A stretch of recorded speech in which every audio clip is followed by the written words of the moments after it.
You think your biggest problem is a lack of motivation. You're wrong. Your biggest problem is a prediction your brain made about you a long, long time ago. It's a story it wrote based on the evidence it had available at the time. And it's been running that story on a loop ever since.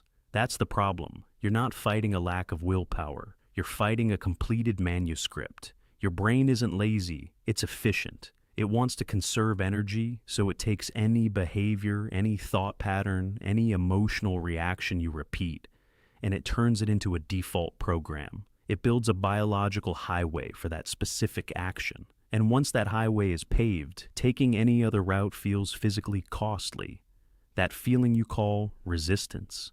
That's not a character flaw. That's your nervous system detecting a deviation from the predicted script. It's an error signal. Your brain is literally sending out alerts because you're trying to do something the story says you don't do. So you try to push through with motivation. You try to discipline your way out. And it works, for a while. Until the biological cost of running off-road becomes too high, and your brain steers you right back onto the familiar, paved highway. The one that leads exactly to where you've always gone. This is why self-help fails. It tries to change the destination without repaving the road. It gives you a new map, but leaves the old highway in place. And you wonder why you keep ending up in the same town. The real work isn't positive thinking, it's prediction editing. You have to send your brain so much new evidence that its old story becomes statistically unsound. You have to make the error signal the new normal. Here's where it gets interesting. Because the problem isn't that you lack drive. The problem is that you've been misunderstanding what drive actually is. You think motivation is a feeling you wait for. It's not. It's a chemical signal your brain sends when it predicts a reward is likely. And that prediction is built entirely on past evidence.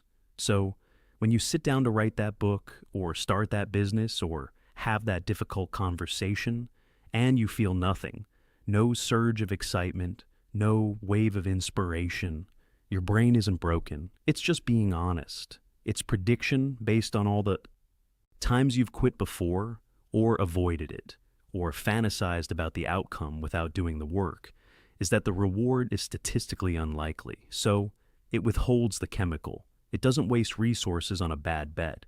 This is why waiting to feel ready is a trap. You will never feel ready for something your brain has coded as unfamiliar and high risk. The feeling comes after you start moving, after you send the first piece of evidence.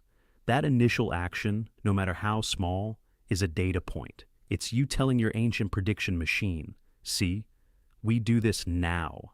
The chemical signal you call motivation isn't the starter. It's the fuel that shows up after the engine is already turning over.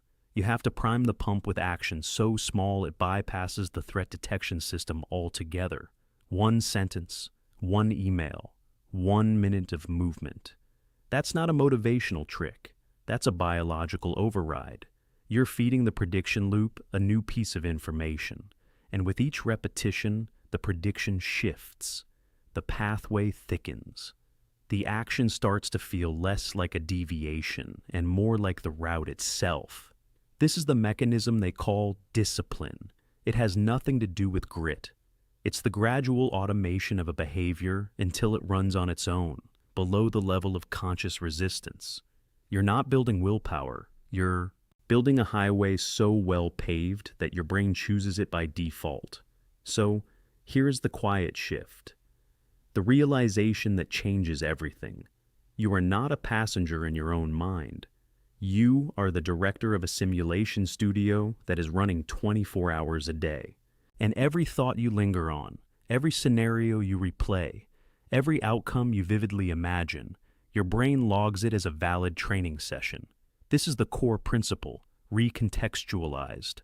The brain's inability to distinguish a vividly imagined action from a real one is not a bug. It is the fundamental leverage point for intentional change. You have been using this system by accident your entire life, rehearsing your anxieties, practicing your hesitations, running drills for your own failure. Now you know the address. The trauma loop makes perfect, horrible sense. When you vividly recall a past failure or fear a future one, the amygdala and hippocampus don't process it as a memory or a thought. They process it as a current threat. The stress hormones are real. The neural pathway is strengthened. You are literally practicing being afraid. Every replay is a masterclass in fear. And the opposite is just as true. This is scripted installation. By deliberately constructing a detailed, multi-sensory script of a desired behavior, not just the outcome, but the when, the where, the how, you are pre-activating the exact neural network required to execute it. You are building the myelin in advance. You are lowering the activation energy for that future moment so dramatically that when it arrives, it doesn't feel like a leap of faith.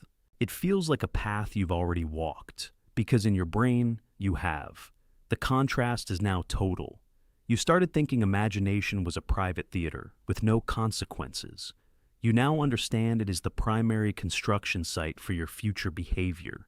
You started thinking change requires monumental willpower.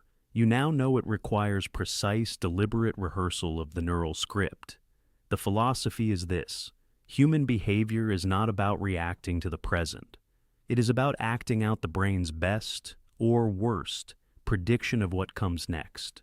Your job is not to stop the simulation. Your job is to seize editorial control, to audit the scripts that run on autopilot, and to pick up the pen and write the next one yourself, in ruthless sensory detail. This is the identity shift. You are not trying to become someone new. You are giving your prediction machine so much new evidence of who that person is through deliberate daily mental rehearsal that its old story becomes statistically obsolete. The cage was never real.